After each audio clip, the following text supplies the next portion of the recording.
Operation Tulong USA.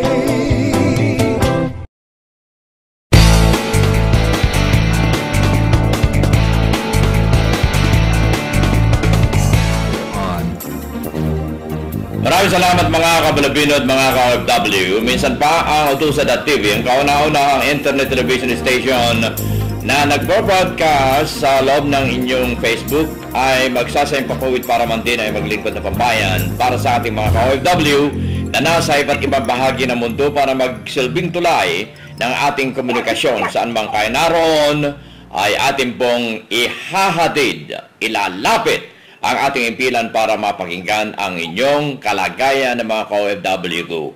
Kaya kung kayo po ay nanonood ngayon, nakikinig, pinaabot ko ang aking personal na dalangin na sana ay nasa mabuti kayong kalagayan lahat, hindi napapahamak, malayo sa anumang problema, at personal na dalangin damhin ninyo na sana ay iigi na ang mga may karamdaman o may sakit sa pagkakataong ito.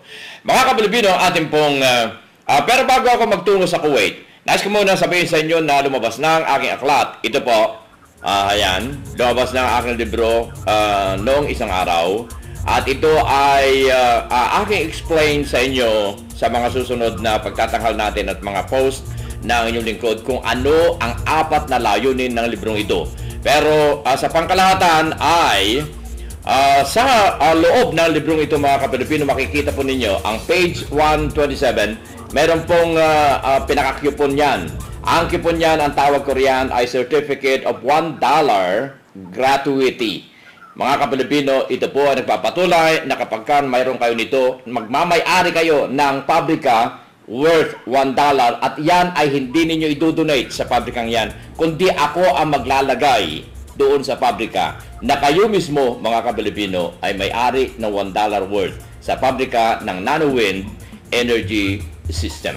At yan ay akin pong ipaliliwanag sa mga susunod po natin pagtatanghal, mga posting ko at mga announcement sa iba't ibang mga grupo at fan page ng inyong lingkod. Ngayon ay ipapasal ko kayo sa Kuwait na kung saan ay ating kakaugnayin ang I don't know kung nagkamali ako or dapat na tuwid na inilagay ko roon na creator meron yatang pagtutuwid, pero malalaman natin mamaya mga kapilipino mula sa Kuwait, si Jen Amante. Magandang gabi dyan sa Kuwait, Jen. Magandang gabi po, Kuya Manny. Batiin mo ang ating mga tagapanood na umaabot sa 103 countries. Ang nasilip ko kanina doon sa analytics ng YouTube na nagbukas at nagbubukas sa mga inilalagay nating video. At umaabot sa 63 countries naman ang nasa website ng www.utusa.tv na nasa loob ng Facebook. Kaninang tiningnan ko mga kapilipino. So, batiin mo ang umaabot sa 167, tama ba yung aking kuwan? 165 pala. 165 countries na nanonood sa atin sa kasalukuyan. Go ahead, batiin mo yung ating mga ka-OFW. Ito kaya. Binabati ko po lahat ng mga kababayan kahit saan man sa sulok ng mundo at sa TV live online ngayon. Ako po nagpapasalamat ngayon na galak na andito ngayon sa sa Otosa para ipahiwatig lahat tungkol sa narinig ko nung isang linggo na tungkol kay Ellen na statement niya tungkol sa kay Jen Ligad po at saka sa page na rin po na Justice for Jen Ligad. Pero bago yan, nais ko muna alamin ang mga ilang detalye hinggil sa iyo. Ikaw ay nariyan sa Kuwait, right? Opo kuya, dito po ako sa Kuwait. Ilan taon ka na sa Kuwait? 5 and half po kuya. 5 at kalahati.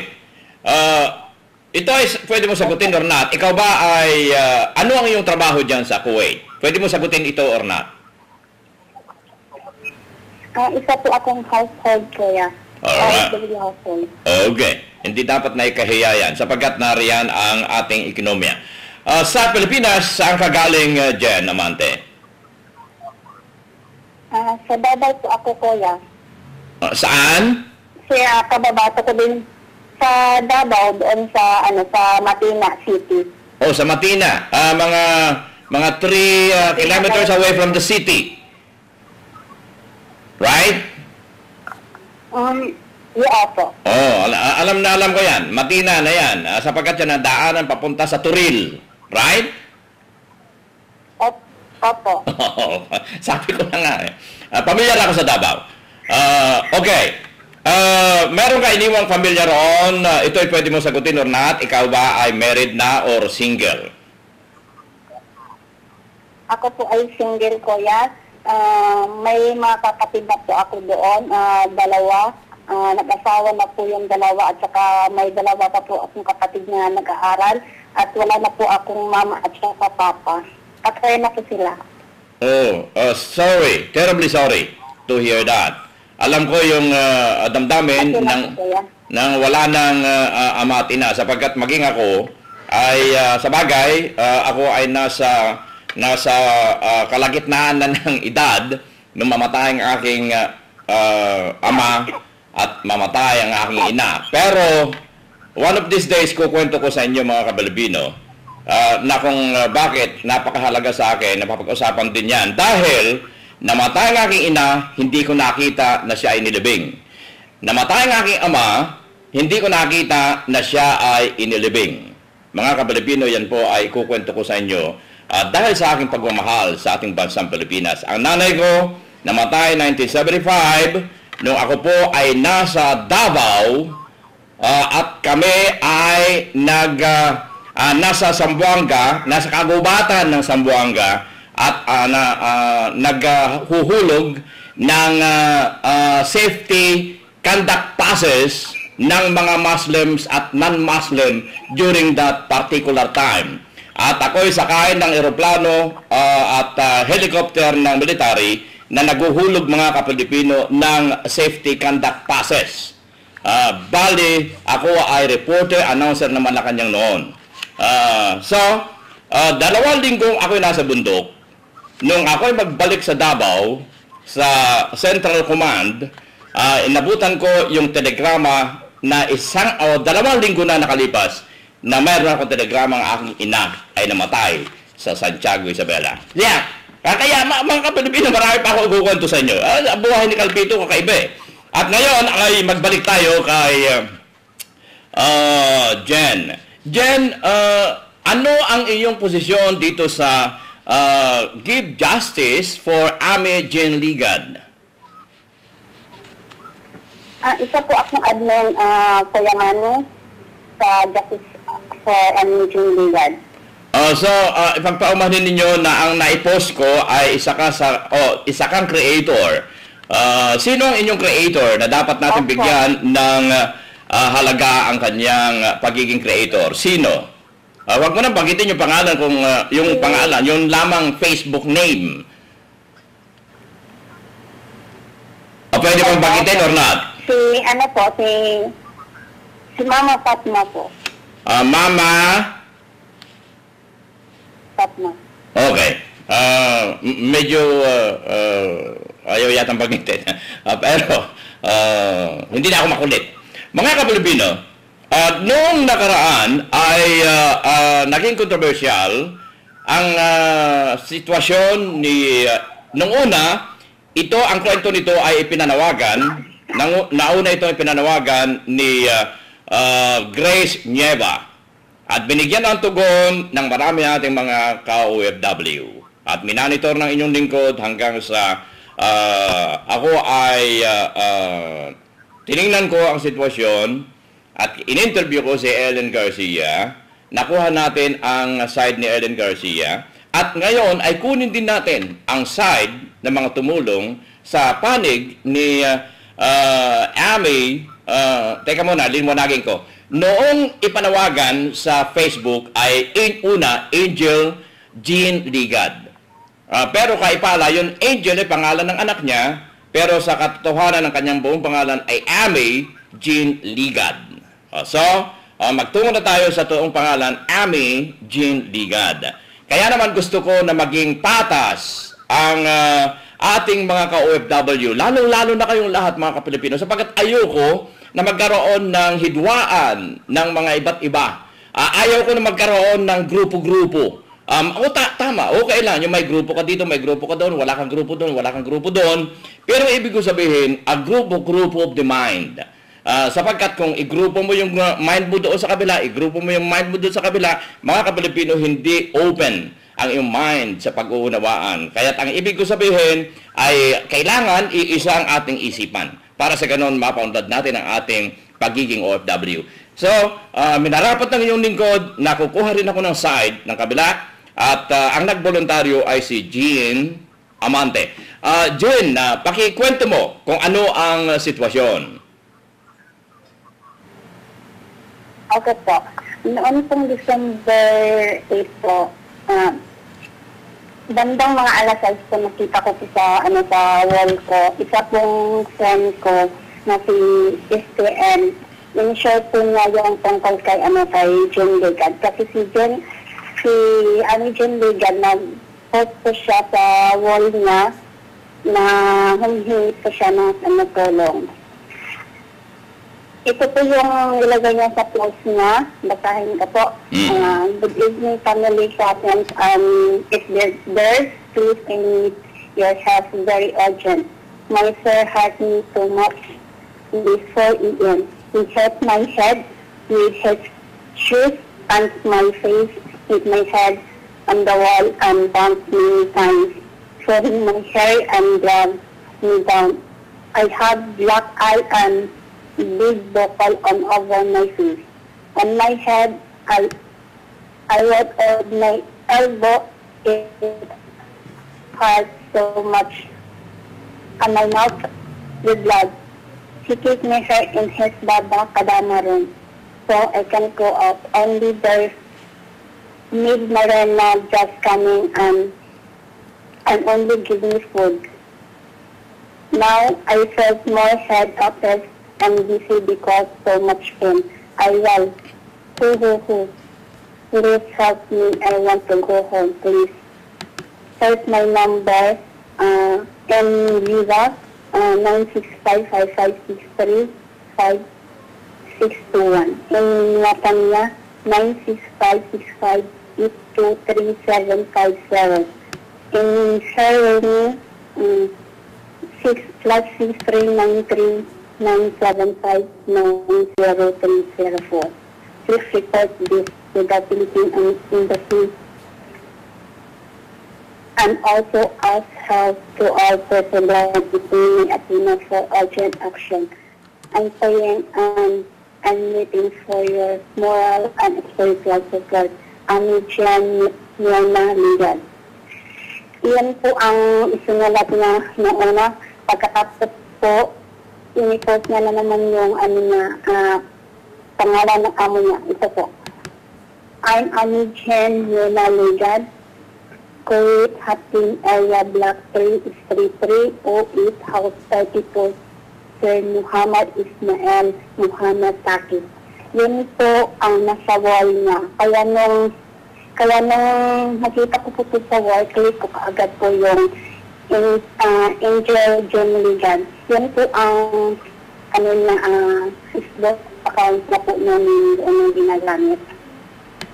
Pagkatapos nun,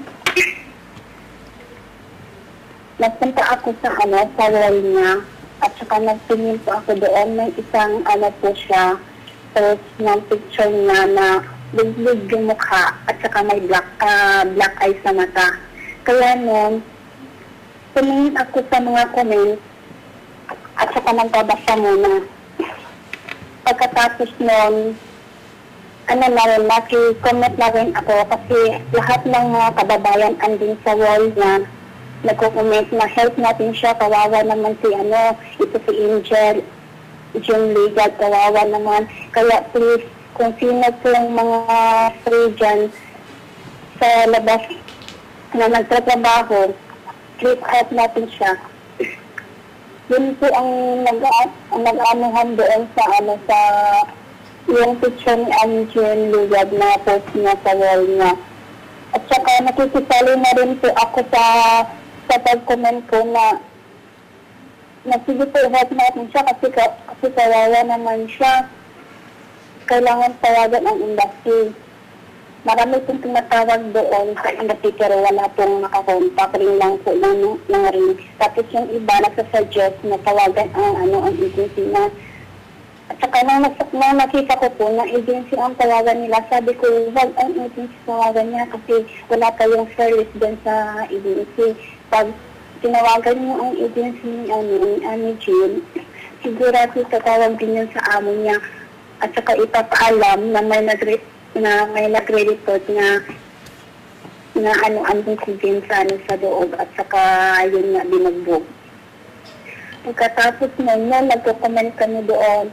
At saka yung telephone number ni Jen, yung cellphone niya, initry ko pong tawagan pero hindi ko po mapuntat nung Saturday na yun. Yung gabi hindi ko makontak. Busy yung yung telephone niya. Pagkatapos nun, andun pa rin lahat ng kababayan sa wall na nagko-comment, kung ano pong tamang gawin para ma-rescue siya. Kaya po ako, hinayaan ko na lang muna at saka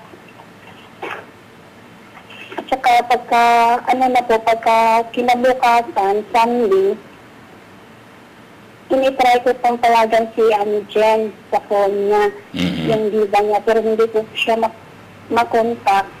So, yung Wataniya ko po ang tinawagan niya. Yun, hindi pa rin niya sinasagot. Kaya pumunta doon ako sa wall niya. Nalalaman ko doon yung mga iba na nagsasabi na na-rescue na si Jen. Sabi ko nga, tinatawagan ko, hindi pa rin sumasagot. Hintay lang tayo, baka hindi pa nga siya na-rescue. Tapos, mga bandang alas 12, nag-text po ako sa kanya. Sabi ko sa kanya, it's been serious ito. Kasi kuya, ang tawag ng amo ko dito sa Filipos, ang tawag nila sa akin, yung palayaw. Okay. Sa Facebook ko, Jen, naman dito, kuya. Oo. Kaya po, na-text ako ka Jen, sabi ko, Sis Jen, serious ito. Nakita ko post mo na pic. Dito rin ako sa Kuwait. Alala kami sa'yo at andon kami lagi sa wall mo. Please, sagutin mo tawag ko. Yun ang sabi ko sa kanya. Kaya po, tumawag ako ulit sa kanya. Nung tumawag ako sa kanya, Diyos naman po, sinagot niya. Okay. Nung sinagot niya po lang, sabi ko, Jen, asan ka ba? Andiyan ka ba sa bahay ng amo niya? Sa amo mo? Sabi niya, oo, nandito pa ako. Napakahina po ng niya, boses. Sabi ko, tumawag ka na ba ng embassy? Sabi niya, oo, tumawag ako ng embassy, pero walang sumasagot. Sabi ko, ano yung city mo na tao? Sabi niya, oo, sabi ko sa kanya, na itago mo na lang maigi ang city mo kasi yan lang ang tanging nakakatulog sa'yo. Na yan lang ang sandata mo dyan.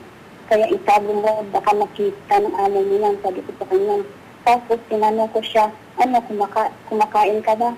Sabi niya, oo, yung nahatiran ako dito ni Marina. Si Marina yun, pinutos siya, nakatulong doon. Pagkatapos na sabi ko, kinakain mo ba yung pagkain? Sabi niya nga, hindi ko po kinakain yung pagkain. Kasi po, baka may lason. Sabi niya ganun sa akin. Sabi ko, pagkain at saka tubig ba ang nahatid sa'yo? Sabi niya, oo. Kasi po, yung kasama ng Pinay din doon, nakatulong ng kapatid ng amo niya, inanuhan din siya, nagtitipin sa kanya nga, wag mo kainin yung pagkain, baka may lason, baka nilagyan na, hindi natin alam. Kaya po hindi din daw kinain, Jen. Kasi naguguluhan po siya kasi dami-daming tumatawag sa kanya noon. kaya hindi niya kinain. Sabi ko, paano yan, manghihina ka yan. So, yun nga din, baka may lason din kasi hindi natin alam kasi ibang lahi na nagkakapid ng pagkain, sabi ko namin sa kanya. Pagkatapos po yun, sabi ko, huwag kang mag-alala kasi ano na kami sa wall mo, tutulungan ka namin.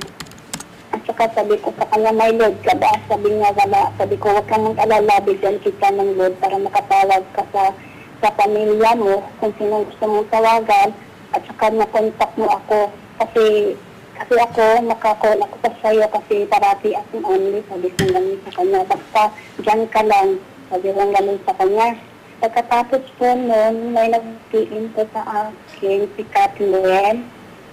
Si Kathleen, si Kathleen Kaling Feliciano Obra, sabi niya, si Jen, andyan po si Ate Rosie sa labas, nagmamanman.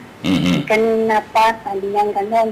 Kaya sinabi ko kay Jen, huwag kang matakot. Kakasan mo loob mo. Maraming mga Pilipino, mga kababayang OFW mo na nakahanap para ma-rescue ka dyan at may nagbabantay sa labas. In case madating ka ng amo mo. Sino yung nagbabantay? Pakiulit mo nga kung sino yung nagbabantay sa labas? Yung nagbabantay sa labas ko, yun po si Ate Rosis Arad. Yung po siya ang nagbantay. Process, Arad po. Ano na? Arad. Okay, go ahead. Arad. Oo. Process Arad, okay. Tapos, okay po. Okay, go ahead. Tapos yung si Rosis Arad, nagtatrabaho yan siya sa labas ko niya. Kaya, si Rosis Arad, may kasama yan siya doon. May, yung mga katrabaho niya po, yung mga Pilipino, may 3 days lang sa sasyon na na dala. Ang ginagawa po nila para hindi mahalata, yung isa andun sa harap ng bahay. Pagkatapos naman, tatawag na naman, at saka yung isa na naman, iikot na naman, at saka yung isa naman doon ang magbantay. Ganun po ang ginagawa nila. Pagkatapos po nun, sabi ko kay Jen, habang nag-uusap kami ni Jen sa city ko, si Rick Anwas nagpapanggap doon sa na pinsan ni Jen Legad. Kasi andun sa labas yung kapatid ng amin na ngayon, sinabi doon ni Red Anwas. Kasi hindi yung talaga pinapalabas ni Rosis yung tunay niyang mukha ba. Siya, nagparang tumboy, gano'n. Nagpa-disguise ko siya ng tumboy. Iniban niya yung isura niya. Sandali lamang ha. Sandali lamang dahil gustong marami naka-on ngayon sa kanilang mga Facebook at nag-uusap si Princess Alia, si Lee Canete at ngayon ay mayroong tanong si Meneses Cheng. Pakitanong na rin kay Jen Amante, Kuya Manny, if sis is staying in Kuwait or uuwi siya, updates pa po para may alam din po tayo about sa kaso niya. Gusto niyang malaman kung uuwi daw ba o hindi si Amy Jean Ligad. Kuya. Oo. Kapagbutin ko po yan. Gusto ko muna i-discuss lahat simula noong December 8 hanggang sa Sige, okay. Friday. Sasagutin ko po yan, imasabi ko po yan lahat. Okay. At saka nung kuya, nung ando na po sa labas niya si Red Arrows, at tapos kinausap po si John sa city ko, si Ross agad nagtanggap doon. Sabi niya doon sa kapatid, tinanong niya po nga, may ba dito, Jen Legad. Sabi ng kapatid niya, walang John dito, sabi nga nun. Pagkatapos nun, lumayo po si Ross ay po doon sa bahay. Pagkatapos may narinig si June na sila habang nag-uusap kami, sabi ni June sa akin na patayin ko muna kasi may narinig kasi sila sabi doon ni Jess. Pagkatapos sabi ko sa kanya, o sige, basta wag kang mag-alala kasi andito lang kami, andun kami sa Volvo, nag-uusap doon din, nag-ano kami sa embassy dito, natawag din mga kababayan sa Marisco ka. Tapos sabi niya, o sige, tapos sabi ko sa kanya, tawag ako sa'yo ulit, sabi ko ng gano'n. Pagkatapos na, napatay na po yung pag-uusap namin, naputol na po. Tapos nung naputol, nagbalik ako doon sa sa wall na saan yung picture niya na nagbugbog. At doon ako, nag-comment ako doon, sabi ko, hindi ka na-rescue si Jen, andun pa sa loob ng ng kwarto niya, andun pa rin siya nakakulong, sabi ko naman. Pagkatapos noon, maya-maya, nag-comment na doon si Red Arap, at saka yung isang Indiang si Tensai na friend din yun ni Roses Alred na tumulong din yun para magmanman din doon. At saka, nang nag-comment doon si Roses Alred, nagbabasa lang muna ako, sabi noon nga, may pulis na doon na nagpunta, hindi po namin alam kung sino po ang kumontak ng pulis para makapunta doon sa bahay ng Jen. Okay. Pagkatapos po nun, yun po, naghihintay kami kung saan na sila papunta. Sinasabi nila ni Roses Alred na na lumabas na si Jen at saka sinasama po sa patrol para papunta ng police station.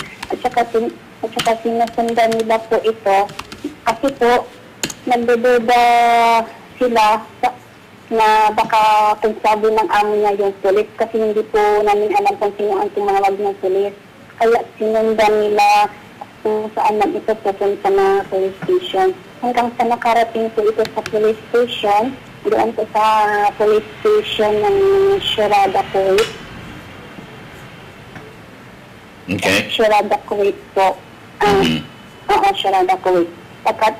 Pagkatapos po nun, sinabi ni Prinsay din po, yung mga load at saka yung ng police station, andun na sila, at saka si anak din po kay Ridwa, sinabi nila doon, nagkakamit sila doon sa Wallenchen.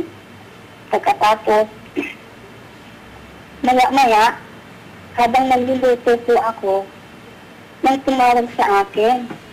Ipagtingin ko, si Jen po, kasi nakatundok yung yung number yung nagatan niya sa akin. Okay. Ang pangalan po niya, Jen Tulong ang nilagay ko, na nakatundok sa sa cellphone ko. Yung time na yun nga tumawag siya sa akin, ko yun, alas 5. 5:15 po yun ng PM siya tumawag sa akin. Kaya po, dahil nagdiluto ako, nung pagtingin ko, nung sagutin ko sana, nagdilubat po yung CP ko. Kaya may roaming ako na isa na CP ko. Kinuha ko agad yung isang battery ko at saka pinalit ko. Pagkatapos sinawagan ko si Jen.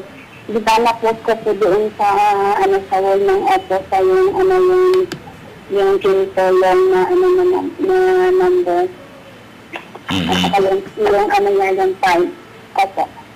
Pagkatapos po nun, sinawagan ko si Jen, kinausap ko si Jen. Sabi ko, Jen, asan ka na? Sabi niya, andito ako sa loob ng police station. Sabi ko sa kanya, bakit ka napatawag? Sabi niya sa akin, kailangan ko po ng isang Pilipina dito kasi hindi na po ang magsalita ng English talaga at saka hindi din po ako nakakaintindi ng Arabic. Yun ang sabi din sa akin. Pagkatapos sabi ko sa kanya, okay, wag kang mag-alala kasi pupunta ako doon sa wall mo at isasabi ko kasi andyan si Rose already at saka si Plansay na sinusundan ka. Sabi ko ganun sa kanya. Pagkatapos na sabi niya, okay. Sabi ko pa nga, basta wag kang aalis dyan ka lang. Sabi ko sa kanya. Pagkatapos noon, nalambay na ako sa kanya, pumunta agad ako doon sa wall niya. At saka nag-comment ako doon, Joseph, nasaan na kayo, Pensay, nasaan na kayo. Andun si Jen sa loob ng police station, tumawag siya sa akin, sinabi niya sa akin na need niya ng Pinay doon sa loob kasi hindi siya marunong manawabi. Kailangan ulit kasi tinatawagan din doon nila Jane sa police station yung police na ang yung embassy pero wala pong dance sumasagot yung embassy, hindi daw sumasagot kaya kailangan nila doon ng Pinay. Yun ang sabi ni Jane sa akin. Kaya nun, si Red Ross at saka si Prince ay lumapit po doon sa police station at saka tinanong kung So actual na naroon sila sa loob ng police station? Si Jen po nasa loob, pero si Robert Arad at saka yung si Prince ay nasa labas po, hindi nakita ni Jen sila. Oh, pero nandun sila sa labas ng police station? Opo. Okay, pagpatuloy mo. Okay. Yun po, nag-aanuhan po kami na tumawag na ng Philippine Embassy kasi sinabi ko sa kanila doon sa wall ni Jen na hindi na makontak nila Jen ng Philippine Embassy. Kaya po sila, din po, ang ginagawa nila doon, talagang hindi iniwan si Jen.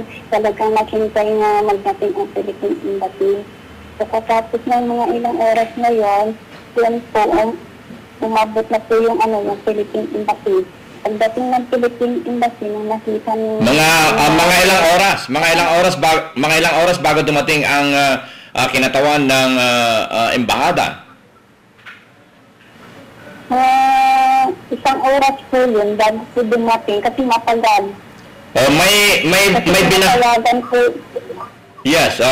binanggit din na di umano ay mayroong humarap na abogado sa kanya. Before dumating ba yung kinatawan ng embahada, ay naroon yung di umano ay abogado na kumatawan o nasa side ni Ami? Kuya Manny, wala pa po yung abogado na yun. Oh, okay. Wala pang abogado yun. So wala pa yung abogado nung dumating yung kinatawan ng embassy? Wala pa po. Okay, pagpatuloy mo. Yun lang po, yung taga-embassy at saka yung agency niya po, nagdating doon. Pagkatapos nun, umalis pa po sila, Ross. Si Robert Arad at saka yung isang Indian po, na si Pensay. Kaya po nun, ano po? Nung umalis sila, after that, may contact ka pa rin kay Ami? Nung umalis sila, hindi ko pa po tinatawagan noon si Ami ngayon. Kasi po andun pa po ako sa wall noon. Tapos noon, po sila Ross na andun na po yung taga-embassy. Sinabi po nila nga andun na po yung taga-embassy. Pagkatapos na nalaman ko kung andun na po yung taga-Philippine Embassy, try ko pong tawagan ulit si Ami Jen, pero hindi pa po niya sinasagot. So after that, nagkausap kayo? Banda pong na po yun, mga alas 11 yun, tinawagan ko siya ulit. Nung tinawagan ko po siya ulit, nung nag-ring na po yun, nung sinagot na niya, sabi niya, hello, sabi niya, sorry, hindi ko na sagot ka agad, sabi niya sa akin. Kasi nakapondok na po yung number ko sa kanya. Kasi pinondok po niya ang number ko po. Okay. Sabi ko, Jen, nasaan ka na? Sabi niya, andito na po ako sa hospital, sabi niya sa akin. Ano na po ang ginawa niya sa'yo? Sabi niya, tapos na ako mag-x-ray ngayon po, mata na naman ang titingnan, sabi niya ganun sa akin. Kaya po nga daw, hindi daw niya masagot-sagot yung tawag ko. Tapos ko nun, sabi ko sa kanya, oo, sige, tapusin mo muna yan o pa tayo mamaya. Yun po ang anak ko sa kanya, sabi ko sa kanya. Pagkatapos ko nun, napunta na po yung usapan namin. Tapos nagpunta na po ako doon agad sa wall niya kung nasan yung picture niya na may bubong. Nakunan ako doon. Si Jen, andun na po sa hospital at ngayon, mata na ang tinitingnan sa kanya, sabi ko gano'n sa kanya, sa wall po, sa mga kababayan na naka-antabay po doon sa wall niya. Okay. Pagkatapos naman po, nagbabasa na lang po ako, at saka umalis pa po din ako sa wall kasi nga po, nagtrabaho po na ako din. So, yun ang pinakahuli ninyo pag-uusap o sinundan pa na iba? Hello? May karugtong patunin. Oo. Ngayon... Ang yung okay. Alas 5:45 nung huli mong makausap, and then alas 11, makalipas ang humigit kumulang 6 na oras, ay nakausap mo ng nasa hospital na siya. Ngayon, ang gusto kong itanong at gustong itanong nitong mga nanonood ngayon at nasa Facebook, gustong itanong ni Meneses Cheng kung kailan ninyo binuo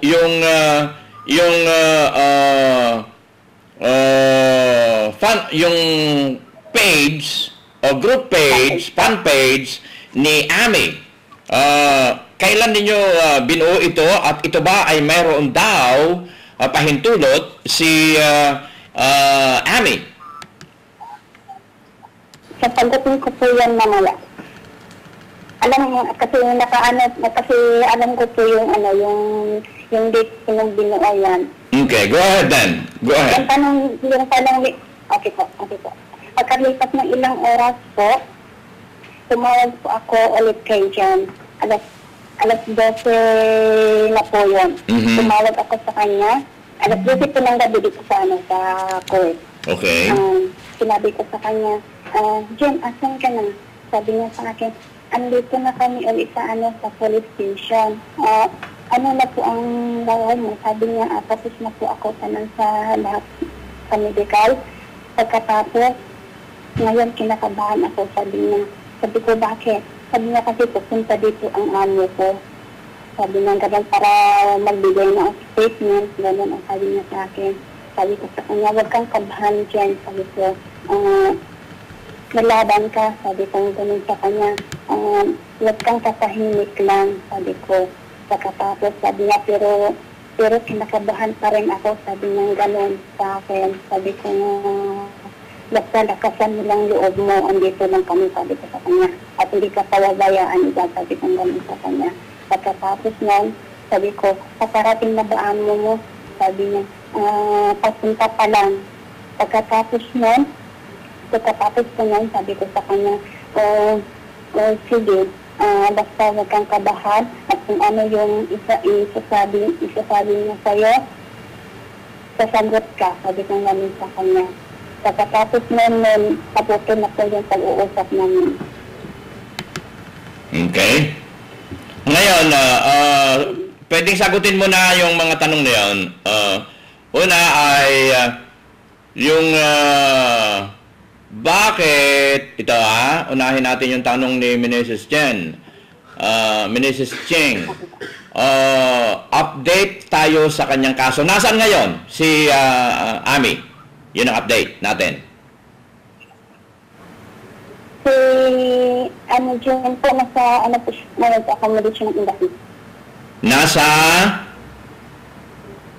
Accommodation ng Philippine Embassy po, dito sa Kuwait. Okay, nasa accommodation. Ikalawa, ay mula naman kay Princess Alia Kasen, sabi niya rito, nagluluko daw ang kanyang laptop, pero ang tanong namin sa kanya, bakit sila gumawa ng fan page ng Justice for Ami Jean Ligad na walang pahintulot mula kay Ami Jean? Sa tingin po ba ninyo nakabuti kay Ami Jean ang fan page nyo na Justice for Ami Jean Ligad? Yun ang tanong ni Princess Alia. Binabasa ko ito na nakapost sa wall ng OFW Generation Unique. Ano ang maisasagot mo ron sa tanong? Yung nasasagot ko yan po ang tanong kaya. Nung ginawa po namin ng na fanpage na yan, nung po, December 10, December 10 po yan ginawa. Doon kasi sa wall niya dyan, may mga nang babastos na rin doon ang gulo-gulo. Kaya po, naisipan po ni Sis Nosy at sa kanyang staff na gagawa ng isang fanpage na para doon po magtitipon yung mga sumabaylay doon kay Jen Legal at saka yung mga nagsusuporta, yung tumutulong at matawag ng iba sila. Kahit po po nga yung andun sa wall niya. Kaya po, ginawa po namin yan. Pagkatapos po nun, nang kinabukasan na po ng Sunday, pagka Monday, tumawag ako kay Jen ng umaga. Sabi ko sa kanya, Jen, nasaan ka na ngayon? Sabi niya, andito ako sa bahay ni Ma'am Celsa. Sabi ko sa kanya, sino yan si Ma'am Celsa? Sabi niya, nagsasabaw po sa agency. Sabi niya gano'n. Sabi ko, din sa kanya, Jen, gumawa po kami ng fanpage para po yun sa'yo. Kami po lahat ay nag-iipon po doon. Yung mga sumusuporta sa'yo, yung tumutulong sa'yo, andun lahat. Sabi niya gano'n sa kanya. Sabi niya naman, okay, sabi niya gano'n, at saka nagpapasalamat po siya. Okay. Alam po niya ni Jen. Bakit doon sa fan page, doon nabasa, yung di umano ay umuwi na si Jen Legal? Opo. Ganito po yun. Nang Monday na po, tumawag ng ako nila. Pinanakot na saan po, sinabi na andito sa bahay na nasulpa na tulog. Pagkatapos po nun, tinanong ko siya, na ngayon ang next yung gawin, saan na kayo pupunta mamaya. Sabi niya, binilihan po muna ako ng damit ni Maxwell pa. Umalis na po siya. Tapos po, punta po kami mamaya sa Philippines. Sabi pa niyang ganun sa akin. Pagkatapos po, tinanong ko siya, ano na nangyari doon kagabi nung nagpunta yung employer mo doon sa police station? Sinabi niya sa akin, ay nako, sabi niya gano'n. Nagsalita po yung amo ko at saka sinabi doon na kung magsasampa ako ng kaso, mag-stay pa po ako ng 1 year or 2 years. Yun ang sinabi ko doon. Pagkatapos nga, kasi wala nga siyang abogado, kaya nga nag-ano si Jen ng halaga po. Tapos, hindi po binanggit ni Jen sa akin kung magkano yung halaga na sinabi niya sa amo niya. Pagkatapos nalakihan po yung amo niya ng halaga na sinabi ni Jen. Kaya hindi po yung amo niya nagsang-ayon doon sa price ng ni Jen. Kaya, ayun amo po ang niya po ng price. Inanhan po siya ng 160 KB. Mm-hmm. Okay. 160 po.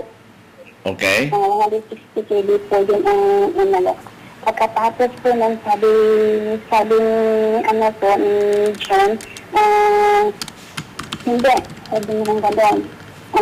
Dahil orang man lang ako sa kaso po kasi wala pong attorney na magtatanggol sa akin at saka po pag mag-stay pa nga po siya dito ng 1 year at saka 2 years, tapos wala siyang attorney, wala po siyang pera, wala din sa kaso niya at matatapos po siyang matalo sa kaso niya po.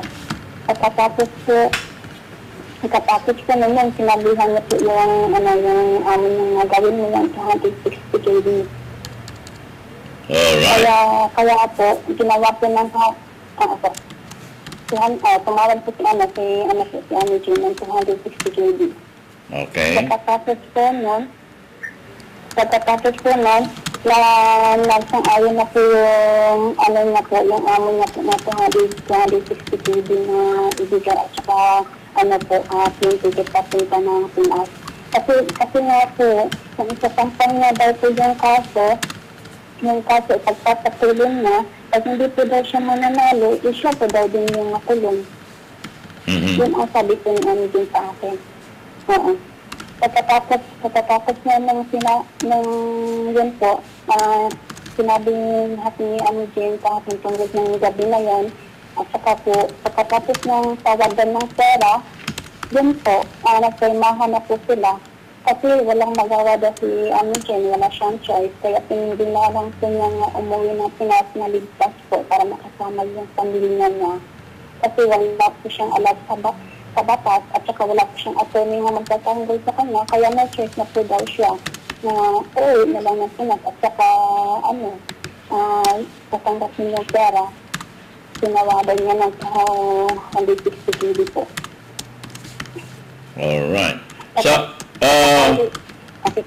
So, ang pinakabod nitong aking pakipag-ugnayan kay Jen Amante, mga kapilipino, ay para makuha ko ang both side. Ano? Hindi ko ini-ignite kung ano man ang issue. Sa halip ito ay, dahil sa ako ay kinatawan ng media, gusto kong maging tulay ito ng unawaan. Kaya, kukunin ko yung panig ng kabila, at wala akong komentaryo. Kayo mga kapilipino, ang magbibigay ng unawaan sa isa't isa. Yan po ang aking layunin dito. Maraming salamat sa iyong mga pahayag na yan, Jen Amante. Kung mayroon ka pang nais na idagdag na impormasyon, go ahead. Nasa iyong pagkakataon bago ko sarhan ang ating interview. Okay po. Pagkatapos na nun, tinanong ko po si Jane paano na yan o katalaga na sinasabi niya, oo, pupunta kami ng Philippine Embassy mamaya para po ng papers namin para mag-sign na po para po makauwi ako ng PMS mamayang gabi o bukas ng umaga. Yun po ang sabi niya sa akin. Sabi ko, sige, basta ingat ka. Sabi ko gano'n sa kanya. Pagkatapos po nun, naputo na po yung usapan namin ang Monday ng umaga. Pagkagabi po, pero po, kasi alam na po ng December 10 po yun Monday. Pagkatapos po ng usapan namin, pinupost ko po yun doon sa page po namin na Justice for Chinega. Ako po yung nagpo-post doon, nag-update doon, may baba, may po doon, nakasign po doon na BF John. Saan, ipahabol na tanong. Pahabol na tanong, Jen. Bakit daw ipinost ni Roses Red na umuwi na si Ami Jane Ligad? Masasagot ko po yan, Kuya. Gusto ko lang po posting lahat hanggang po sa nag-post din po ako na umuwi po si Jane Ligad. So, ano ang isasagot mo ron? Ano isasagot mo yon? Umuwi po siya. Nag-post na po ng Thursday. Thursday. Yung before po siya nag-post noon, nakapag-post na po ako po noon ng last quarter noong Wednesday. Nakapag-post na po ako noon kasi nag-usap kami ni Jane ng Wednesday ng umaga. Sabi niya po sa akin na uuwi po nga siya ng Pinas kasi nga yung anak niya si Angel palagi po itong hinihiling na uwi na siya ng Pinas para sa Pasko daw makasama siya. Ngayon po nagpaalam daw siya sa attorney niya na umuwi at sabi po at saka sabi ng attorney niya ano talaga ang gusto mo. Sabi niya gusto ko po muna umuwi para makapiling yung anak ko at saka yung yung pamilya ko. Yan po ang sabi ni Jane. Kaya po, pinayagan po siya ng attorney niya na umuwi. Pero galing na po sila doon sa court. Nag-sign na po sila doon para sa case niya. At saka nun, nakapag-post na ako nung pagkatapos namin nag-usap na uuwi siya ng Pinas para magbakasyon na doon at para din po daw siya makapagpahinga. At saka babalik po daw siya ng June para daw ipagpatuloy yung kaso. Sabi ko sa kanya, paano yan, pwede ba yan na na wala ka? Sabi niya, oo, pwede yan, sabi ng abogado ko, kasi siya na daw po ang bahala sa lahat, at saka kahit andun daw din po siya doon sa pinasian ni John, tatawagan din daw man siya nito, at saka din daw yung mga papers kung ano na po ang nangyayari. Sabi doon ni John sa akin. Sabi ko sa kanya, okay, sabi ko ganun sa kanya.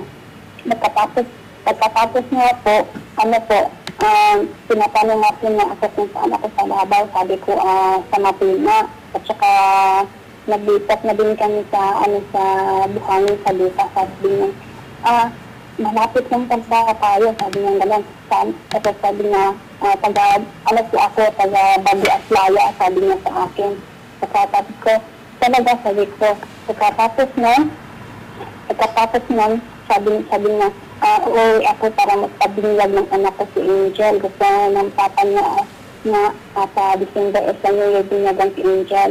Gusto naman John sa LinkedIn po, birthday ng anak niya na si Angel.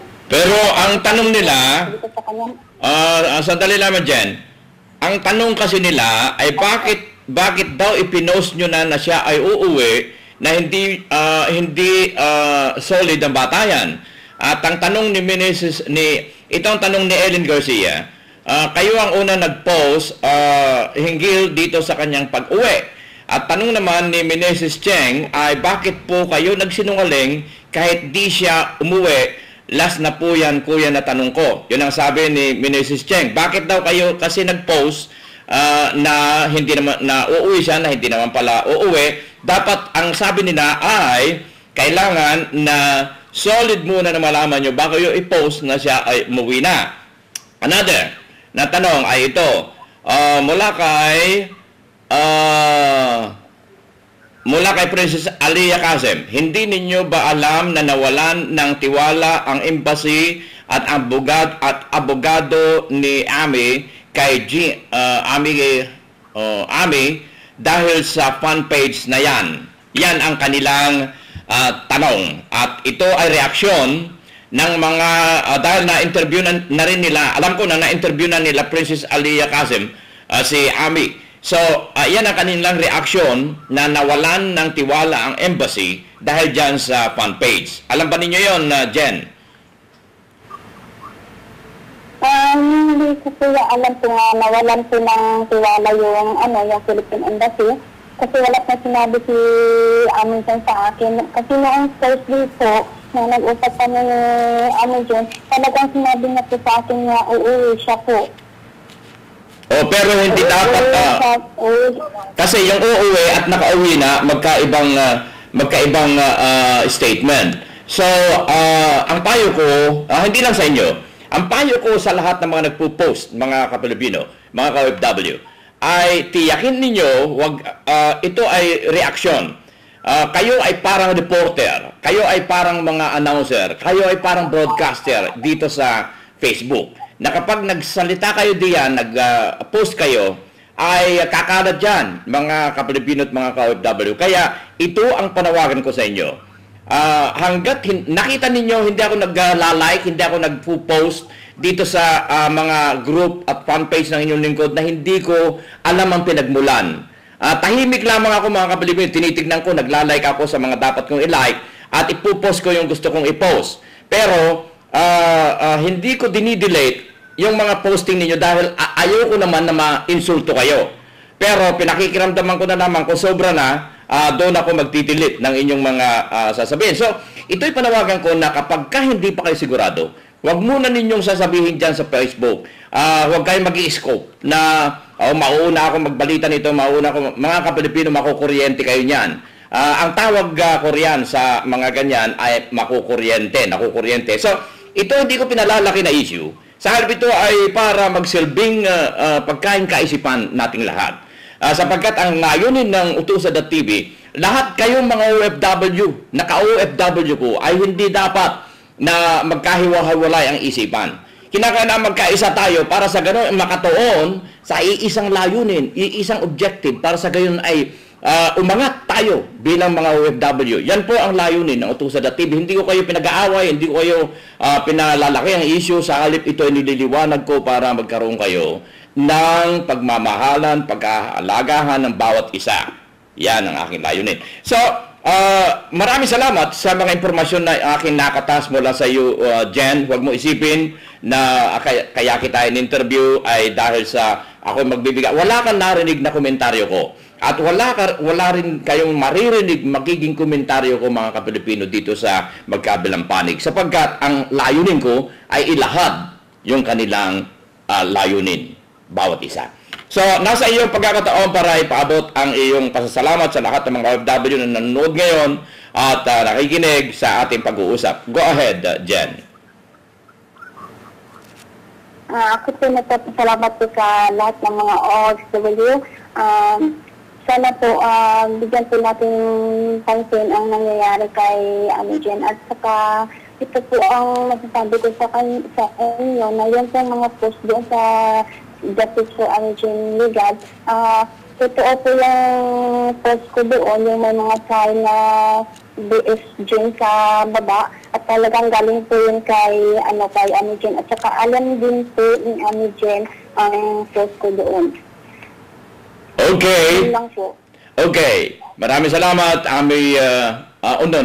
Jen Amante, sa iyong matibay na paninindigan at ang iyong pagharap sa katotohanan. Ako'y nagagalak at sumasaludo sa iyo. Sumasaludo ako kay Ellen Garcia, sumasaludo ako sa inyo lahat na mga nag-follow up dito. Marami akong mga dapat na pasalamatan dito, pero mga Kapilipino, ang aking pasasalamat sa inyong lahat ay ang aking pagsaludo sa mga OFW. Ang ating nakaugnay ay si Jen Amante, isa sa admins ng Justice for Jen Ligad na fanpage. Ang inyong lingkod, Kuya Manny Calpido po, ang inyong kasama sa hirap at ginhawa, nag-iiwan ng pagkain kaisipan. Ang utang na loob ay hindi dapat nabayaran, sa halip ito ay pasa. Sa inyong lahat, maraming salamat. Mabuhay at happy holidays to everyone. Operation Tulong USA.